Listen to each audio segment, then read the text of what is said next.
Good afternoon again, everyone. I am Arthurine Walker. I am with the Association of African Universities North America. This session is Higher Education, a Panacea to Racism, Equity, and Promoting Social Justice. So this session is really about how do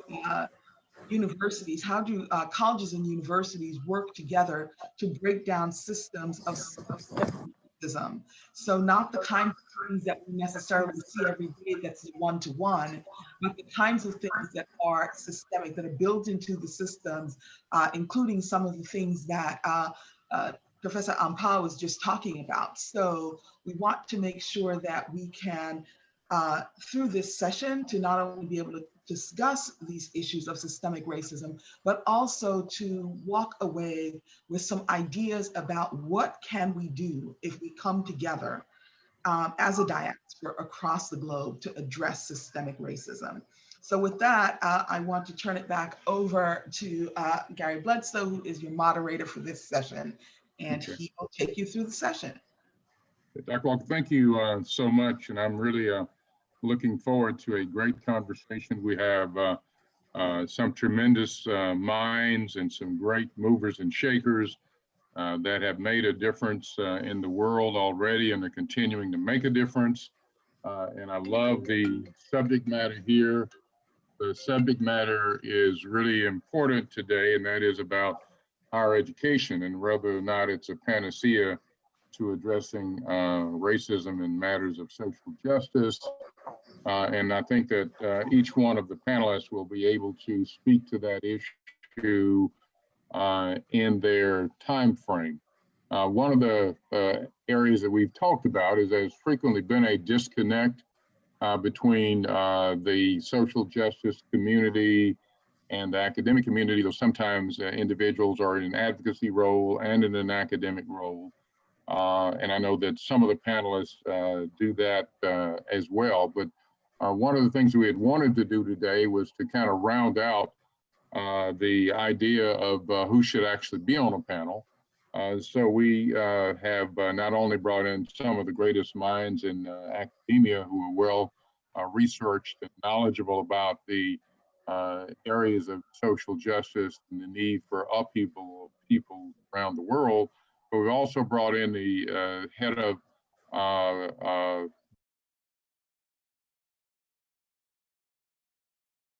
one of the greatest lawyers that has ever litigated in the courtroom anywhere in the world, to be part of the discussion. We want to start out today with Dr. Joseph H. Silver, and I think many of you here, he doesn't need an introduction. I think we established in our discussions beforehand that he is allegedly retired, but not truly retired. And he is the president of Silver and Associates. It's a higher education consulting firm. And he's the chair of the Pan-African World Museum, a graduate of Stanford.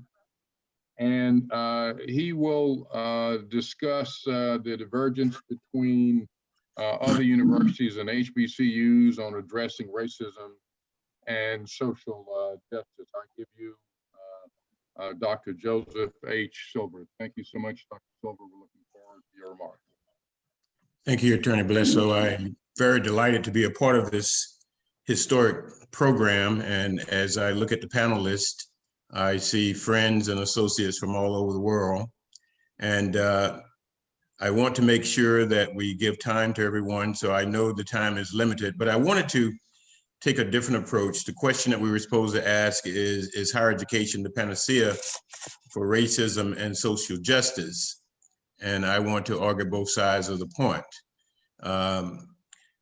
Because if we look at it in terms of its heuristic nature, I would have to say no, it's not a panacea for racism or social justice, but it has the capability.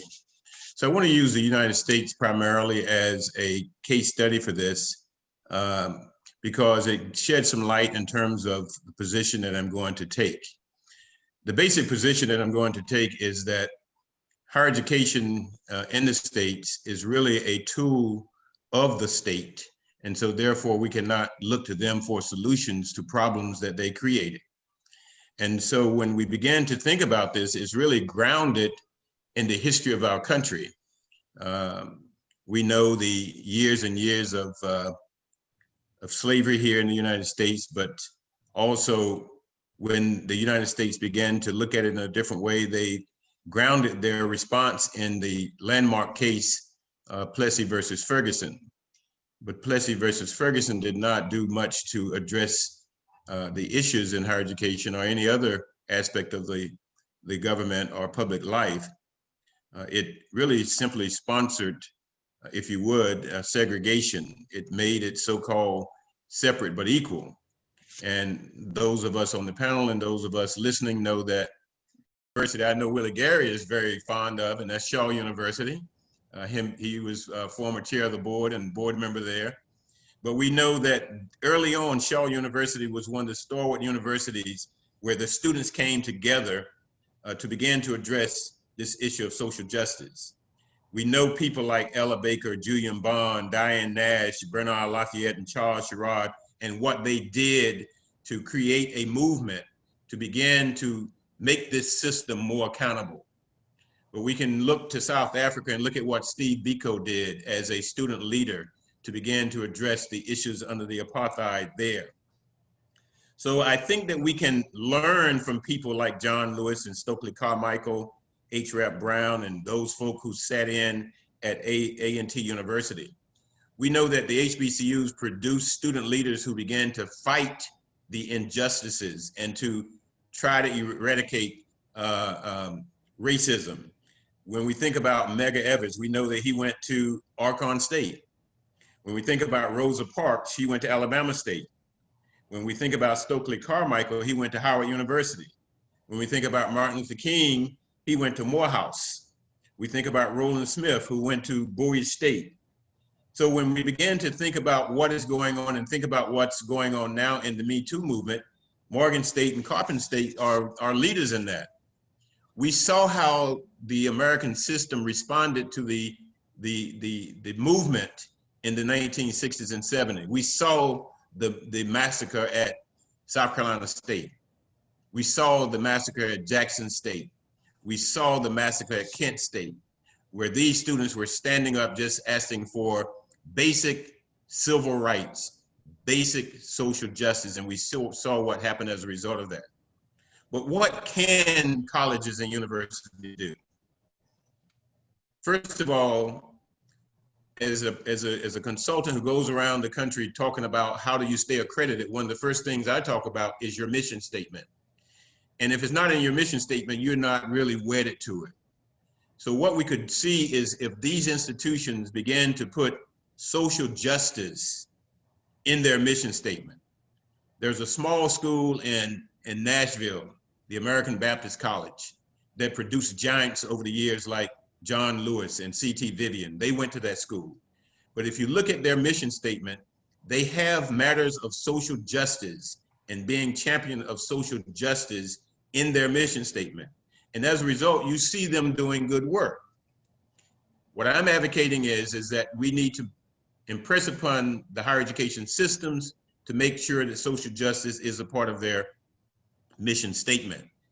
We should require all institutions, whether they're HBCUs or predominantly white, in their general education curriculum to include matters of anti-racism and social justice. They should be teaching social justice across the curriculum, whether you're a political scientist, whether you are a business person, a chemist, you should be taught social justice. Just like you do writing and reading across the curriculum, you should do the same thing with social justice. They should be part of the statewide goals of a system. The University System of Georgia should have social justice as part of its diversity goals. And one of the things that will get the institution's attention is this: if the accreditors, the regional accreditors, now they are called institutional accreditors, but if they put the requirement for social justice in as a part of their standards, we will see changes. We will see changes then, because they understand that without accreditation, the money is not going to flow to them. So we're gonna have to be intentional if we want to see change. There are several institutions around the country, and I'll close on this, that have really, and really around the world, that have begun to be intentional in terms of addressing social justice. They have done it by creating centers, new majors.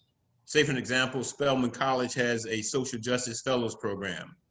I already mentioned the American Baptist College in Nashville. The University College in London has an MA in social justice. The University of Michigan has a master's in higher education, diversity, and social justice. In Dublin, Ireland, for an example, they have a program in social justice and public policy. In Canada, at Brock College, they have a social justice program. George Mason University has a social justice and human rights. Arizona State has a justice program, MA in social justice and equality studies. So what I'm simply saying is social justice can be achieved when the educational policies promote and protect students and social justice regardless of race. Has it been a panacea? No. Can it be a panacea? Yes. And I modify my statement that it has been a panacea at HBCUs and very limited at the majority institutions in the United States. Given our time, I'm going to stop there and would be more than happy to answer questions later on. Thank you, Mr. Chair.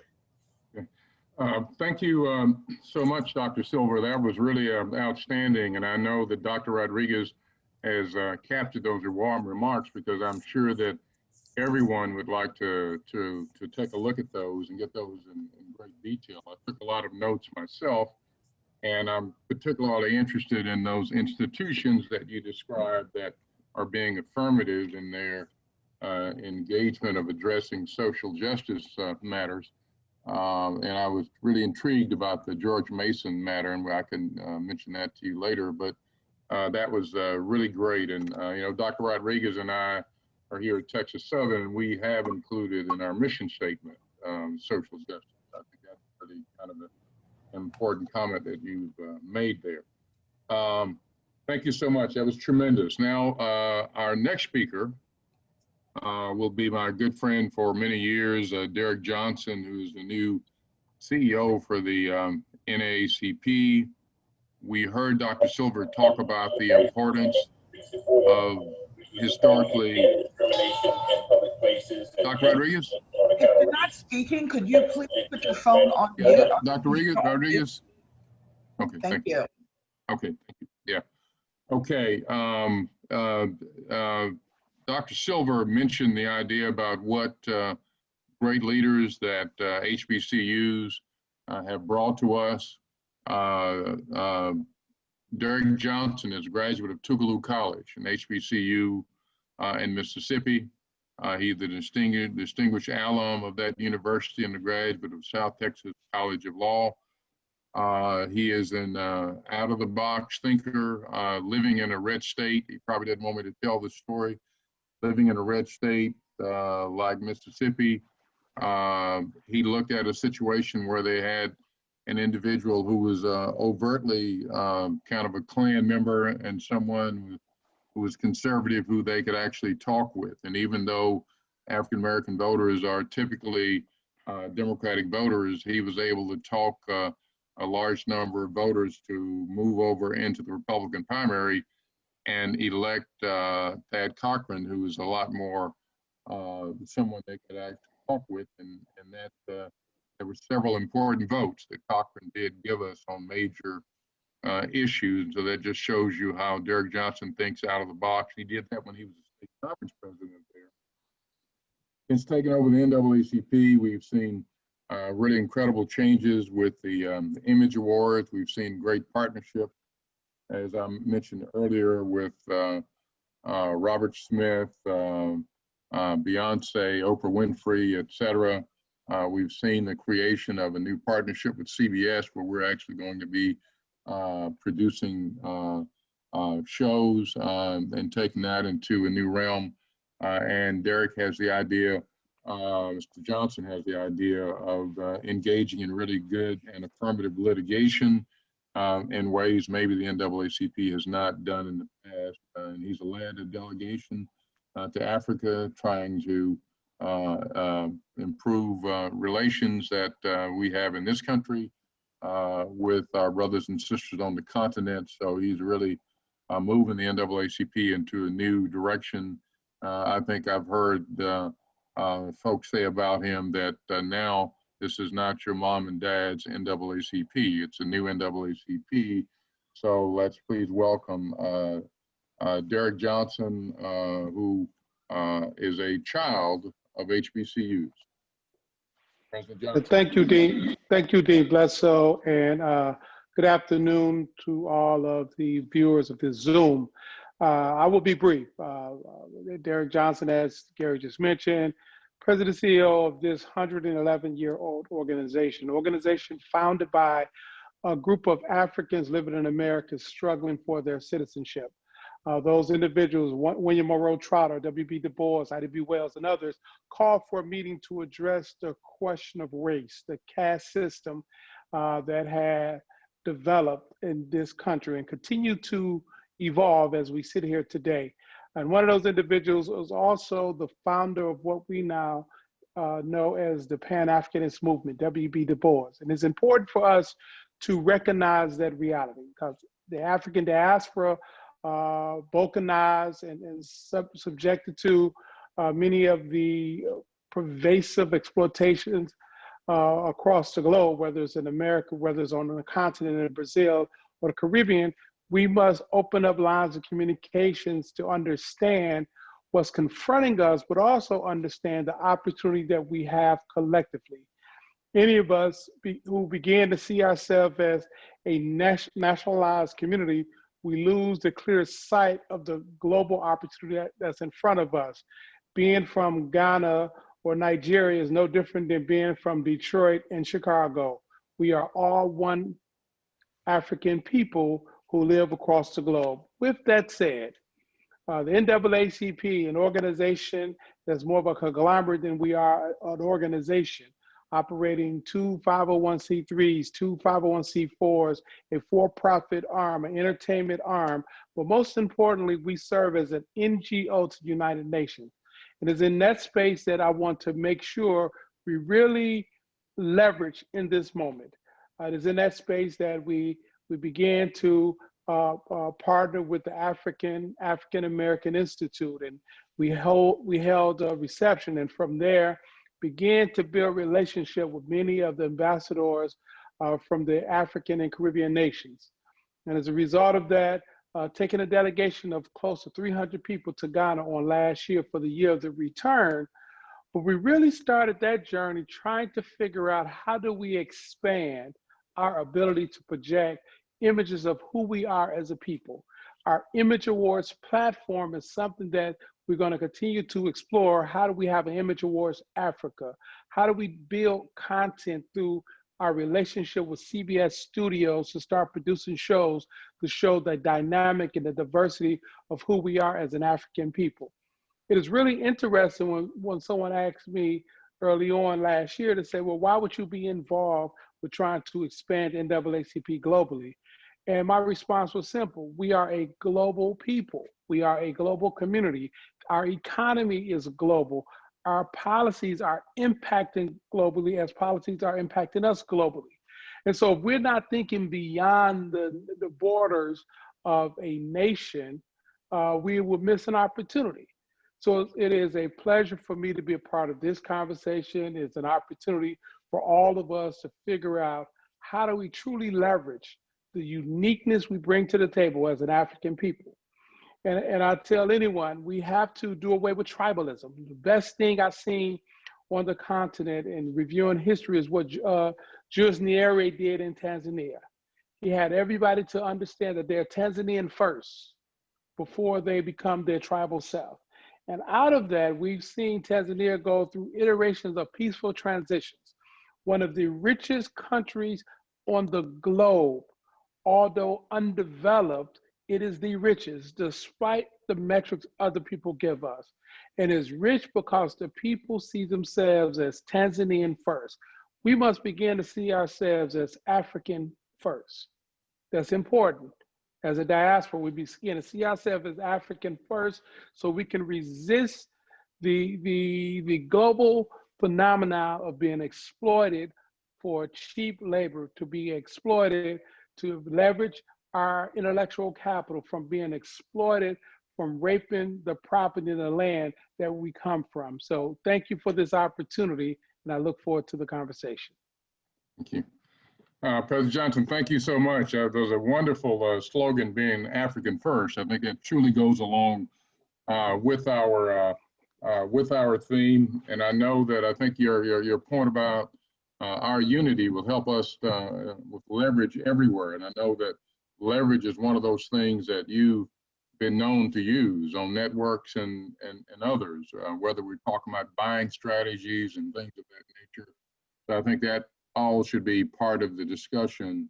And I see that you clearly have that vision of working with academia in the most important way. So we look forward to that partnership. And I want to thank you so much for participating and being part of this event. And I know that'll be a great partnership from here to come with you and all the great folks on this phone and in this Zoom meeting and the members of the organizations that are sponsoring this event. So thank you. Thank you. Our next presenter is someone that's a legendary lawyer. He too is a graduate of two different historically Black colleges. And he has been a supporter of many historically Black colleges. He's someone that has really made such an incredible name for African-American lawyers in a different sphere, where he's going up against the large private companies that are seen as Goliaths and actually defeating those companies. He's such an incredible lawyer that some companies have actually paid him not to sue them. That's some kind of a testament. And as I've indicated, to win a jury award of $23 billion, along with the many others of $800 million or more that he's actually brought home, show his legendary abilities that really are truly unmatched. And I know that he's given so much of his time. He did a seminar yesterday for Howard University and their students about helping to build a $1 billion law firm. And he did a class for us at Thurgood Marshall when I was acting dean there to teach our students about the same thing. So he's really one that wants to give back, does give back, and he shows that for all of us that look at what's going on wherever we might be, whether it's Jamaica, whether it's Ghana, whether it's the United States of America, that we can take on multinationals that are problematic to our folks. And indeed, Willie Gary is the testament to that. So let's welcome Willie Gary, our next speaker. I think that Tanya Wiley, who does a great deal of work, PR, et cetera, for the firm. She's an attorney as well. I think we'll start out with a short video where you can see more about Mr. Gary and some of his work, and then we'll have some remarks from him. So, Ms. Wiley, are you unmuted? Do I need to do anything there? Are we good? I am unmuted.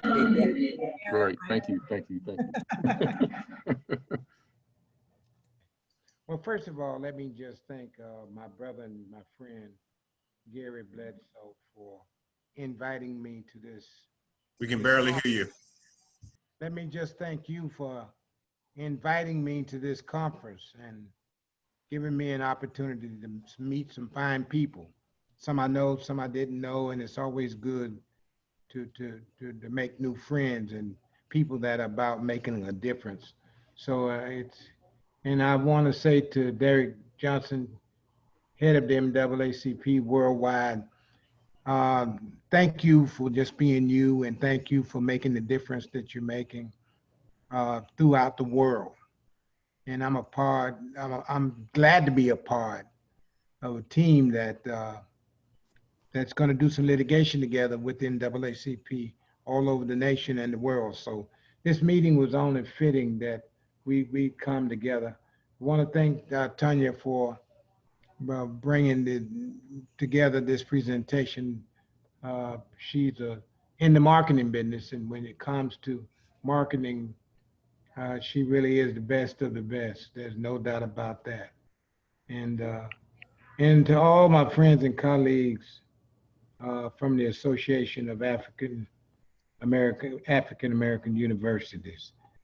Boy, this is a treat for me because, you know, I eat, sleep, and drink United Negro Colleges because I can tell you without a doubt that but for our historically Black colleges, Willie Gary wouldn't be speaking to you today. I wouldn't be here. I was told by every white school in the state of Florida that I wasn't college material, that I wasn't good enough for admission. But thank God for Shaw University, and thank God for NCCU, North Carolina, in Durham, major university. And you know, it's just an opportunity that I almost didn't get. You heard about the $23 billion verdict. That almost didn't happen. I almost didn't get in college. I almost get, my mom and my dad were sharecroppers. And I tell you this story because it's so important that we work together as a group, as nationwide, worldwide.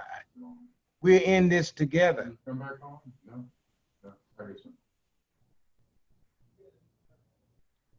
We're in this together, and we can never forget that. And I say that because a lot of us make it. You know, I'm proud of the $23 billion verdict. I'm proud of the other verdicts. I wasn't doing that. I was trying to do something for the video. Okay, can you all hear me?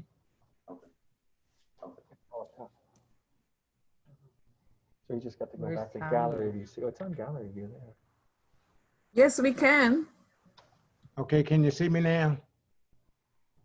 We've been seeing you all along. Yes, we are able to see and hear you. Well, like I said, I'm proud of this gathering. I'm proud of the fact that we are focusing on what can we do to make it better, create opportunities for our people. You know, and that's important that we do this. And that's why I want to thank Gary for the effort of bringing all of this together. And I'm glad to be a part of it because, you know, we don't pick ourselves up. We don't fight for each other. Then who's going to fight for us? And you know, my dad always said, "Don't look down on anybody unless you're picking them up." And that's the attitude of the NAACP, and that's why, Derrick, I want to applaud you again for you're a mover and a shaker. There's no question about it. And we're just blessed to have you as the leader. I know the hour was late, so I'm going to be quick. I won't cover all the things I had planned to cover, but you know, my story is just a part of the life that I live. And I was at Howard University just yesterday, part of a program there. Of course, it was with all the technology that we have and all of that. But to talk to those young people and inspire them, and that's what those of us who are in a position to do that, we got to forget, you made it, and that's okay, and that's fine, and we thank God every day for that. But don't catch amnesia, because there are so many young African-American boys and girls that will never get a chance to meet Derrick Johnson, head of the NAACP, unless Derrick is reaching out to them, and that's what that's what he's about. You know, we make the money, but we don't let the money make us. And that's one of the other things I like about the NAACP. You know, you don't talk a good game. You make it happen. You get it done. And that's what it's all about. So, you know, I am just excited to be here. You know, I want to play a part in what we're doing as we venture out to between African American companies. We seek to get justice from them. All the things that we know we can't do, we're doing it. But what I like the most about what we're doing is this is global. This is huge, and you know, I'm excited about being a part of it. So when Gary called me to come and to talk and to share with you some of the things that we've been able to do. You know, I was born one of 11 children, and I feel like we all have an obligation to reach out to our young people. While we're doing all the things that we got to do to make America better, make the world better, let's focus on our young people. Let's let them know that they can be whatever they want to be. That's where it all starts. They got to know that there's no mountains too high, no rivers too wide. They can do it. Because if a farm boy like Willie Gary, born to sharecroppers, went to school many days without shoes to wear, but it didn't stop me, Derrick, because I wanted to be somebody. And I had those on the corner, on the block, there for me. They didn't have it. Some of them didn't have an education, but they would catch you wrong down the street, tighten you up, send you home, and they do it again if they caught you, because they cared. And that's what we don't have to be about, caring for our young people, for our students. And you know, my wife has gotten on me one time after another. Why do you give so much of our money away? And I'm quick to say, you know, without a doubt, I'm not giving it away. I'm just making a small down payment on a big debt that I owe. Because but for Shaw University, but for North Carolina Central, Willie Gary wouldn't be here. I'm excited. I think I've said enough, but I want you to know that you can always reach me. You can call me. And I plan to work with Gary and with Derrick and the NAACP and everybody here today. Let's put our heads together. Let's put our thoughts together. And when it comes to making America or the world a better place, for all people to live, we can say we played a role, we played a small part in making that happen. So I'm just excited. You know, and I tell you, like I told the old lady when I first came home from college as a lawyer, she was 93 years old, and she knew me from when I was just a baby. And she said, Edward, she called me Edward. She said, what are you doing now? What are you doing? What kind of work you do? What are you doing? I said, well, Miss Lewis, I tell you, I'm gonna be as simple as I can about it. What I do is I sue people. She said, yes, for what? I said, money, big money. So I want to let my friends here know today that that's what we do. Me and my partner, Lorenzo Williams, I got my son, Sekou, and others who are partners in the firm as well. You know, we're all over the place. But we're gonna zero in on this cause that we are here about today. We're gonna zero in, we're gonna be there. When we need to put up a legal fight, we need to fight the good fight in the courtroom. We're gonna be there. without a doubt. And all I can say is that, you know, and it's not about the money, it's not about it. When we can help or wherever we can help, we're gonna be there. We're gonna be there for you, Derrick. We're gonna be there for you, Gary, with the NAACP. So let me just close by saying thank you, thank you, thank you, thank you. Brother Gary, thank you so much. You guys can see he's humble. He's very well connected to the community as a whole and at large, and is a great resource. And as he will tell you, good experts and the research that you all do help bring about knowledge of issues that might need to be brought forth. And so there's a real potential connection between great firms that do litigation like Willie Gary and others who and many of the universities that do great research. You know, you usually have expertise. So when the great reparations case is brought, we'll need to have great expertise, and that may be one of the reasons why we'll be introducing our next speaker. And I want to say Ms. Wiley was knocked off somehow, and I think that somehow it indicated that the host had eliminated her. So I apologize for that. I don't know what happened with that, but she's going to send the video, and we'll try to upload the video so everyone can have a copy of the video. So thank you so much, Mr. Gary. Thank you for all that you've done and all the people that you've helped, and thank you so much for what you continue to do for HBCUs, and you're a living testament to the value of an HBCU. And your law firm is a social justice firm. It may be a plaintiff's law firm, but it's different from others. You fight for the downtrodden and for those who wouldn't have a voice but for you. And some of your victories have just been absolutely incredible, and show the testament of your commitment and your ability. Thank you. Thank you. Thank you.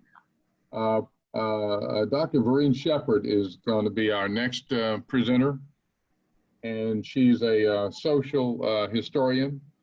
She's the director of the Center for Reparations Research at the University of the West Indies.